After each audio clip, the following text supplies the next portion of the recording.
Assalamualaikum warahmatullahi wabarakatuh. Nama saya Ardiansa, saya dari kelas 11 TKRA. Dalam video saya kali ini, saya akan membahas yaitu sistem starter pada kendaraan. Sistem starter digunakan untuk memberikan putaran awal untuk mesin. Mesin mendapatkan putaran awal dari sebuah flywheel yang digerakkan oleh motor starter. Setelah diberikan putaran awal, mesin dapat berputar dengan sendirinya melalui proses pembakaran. Prinsip kerja dari sistem ini adalah mengubah energi listrik menjadi energi mekanik. Itu tadi pengertian dari definisi sistem starter.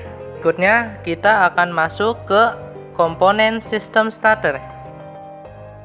Seperti yang kita tahu, semua sistem pada kendaraan ataupun yang lainnya membutuhkan sebuah komponen.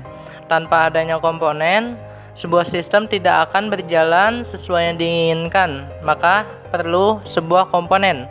Berikut komponen-komponen yang ada pada sistem starter, diantaranya yang pertama ada yoke dan pole core. Yoke berfungsi sebagai tempat pole core yang diikat dengan skrup. Yoke terbuat dari logam yang berbentuk silinder, sedangkan pole core berfungsi sebagai penopang field coil dan memperkuat medan magnet yang ditimbulkan oleh field coil. Berikutnya ada field coil. Field coil terbuat dari tembaga yang dililitkan pada pull core motor starter. Field coil berfungsi untuk membangkitkan medan magnet. Akan tetapi, ada beberapa jenis motor yang biasanya pada motor starter sudah dilengkapi dengan magnet permanen, sehingga tidak diperlukan field coil. Berikutnya ada armatur coil.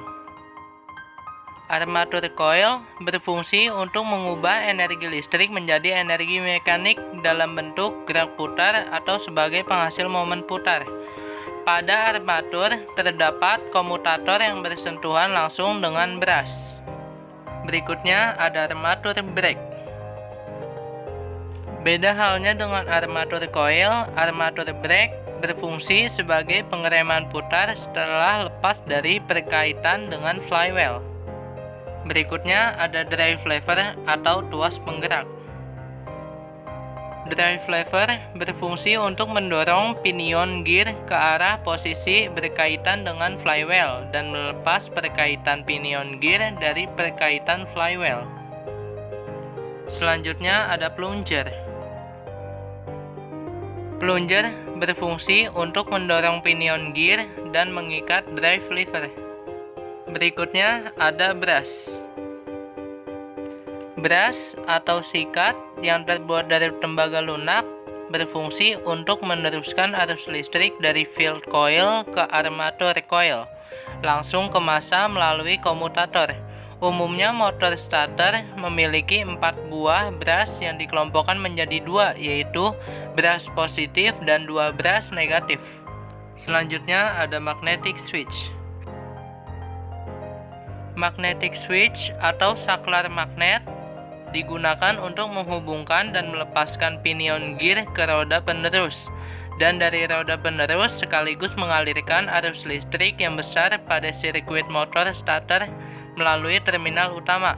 Pada saklar magnet terdapat 3 terminal utama, yaitu terminal 50 dan 30 yang mendapatkan arus listrik dari baterai, dan terminal C yang terhubung dengan field coil. Selanjutnya ada komutator. Komutator berfungsi sebagai penghubung antara arus listrik dari field coil menuju armatur coil melalui brush. Berikutnya ada pinion gear.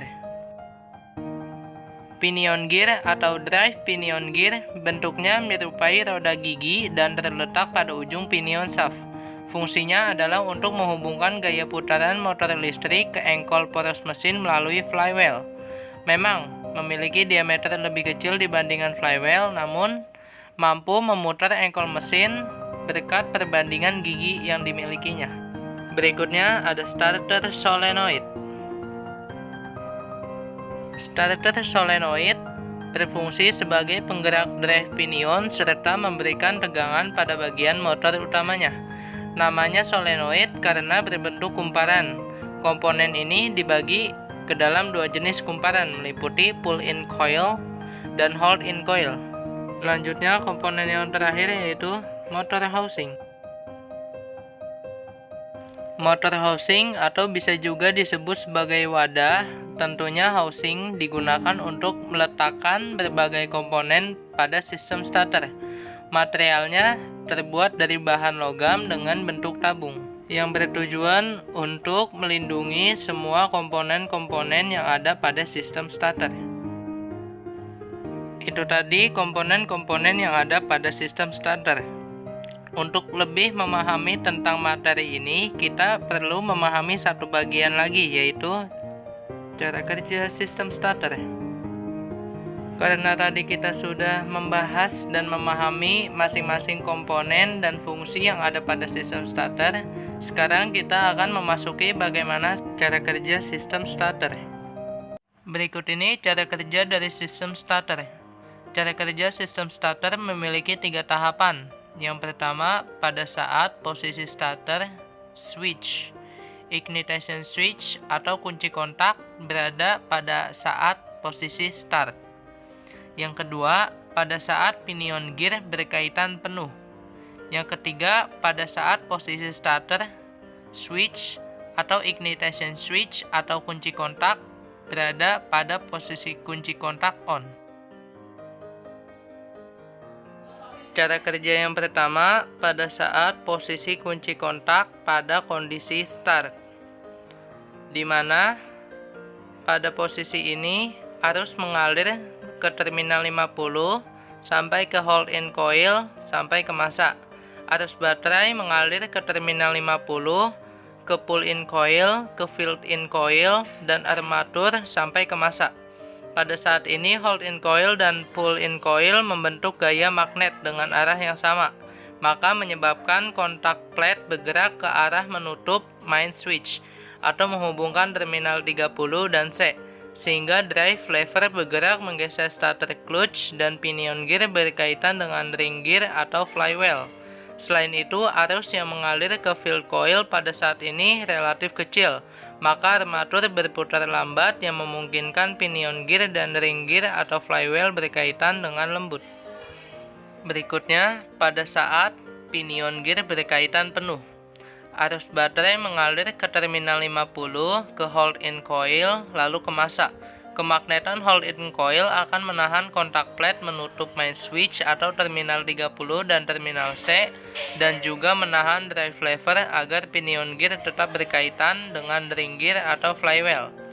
Arus baterai mengalir ke main switch atau terminal 30 sampai ke kontak plate, kemudian ke terminal C, lalu ke field coil, lalu ke armatur, lalu ke massa. Putaran motor starter dapat menghasilkan momen puntir yang besar untuk memutar ring gear atau flywheel dan mulai menghidupkan mesin kembali. Masuk ke tahap terakhir, yaitu pada saat posisi kunci kontak on. Main switch dalam keadaan belum membuka atau belum bebas dari kontak plate, maka aliran arusnya sebagai berikut. Baterai ke terminal 30, ke kontak plate, ke terminal C, lalu ke field coil, lalu ke armatur, lalu ke massa. Arus yang mengalir ke solenoid atau pull-in coil dan hold-in coil berarus, yaitu dari baterai ke terminal 30, lalu ke kontak plate, lalu ke terminal C, kemudian ke pull-in coil, ke hold-in coil, yang terakhir yaitu ke massa. Karena arus pull-in coil dan hold-in coil berlawanan, maka arah gaya magnet yang dihasilkan juga berlawanan, sehingga kedua gaya magnet akan saling meniadakan. Hal ini mengakibatkan kekuatan return spring dapat mengembalikan kontak plate ke posisi semula, dan drive lever menarik starter clutch dan pinion gear terlepas dari ring gear atau flywheel, serta menghentikan putaran dari motor starter. Itu tadi penjelasan dari cara kerja yang ada pada sistem starter. Sekian dari video yang saya buat, kurang lebihnya mohon maaf. Wassalamualaikum warahmatullahi wabarakatuh.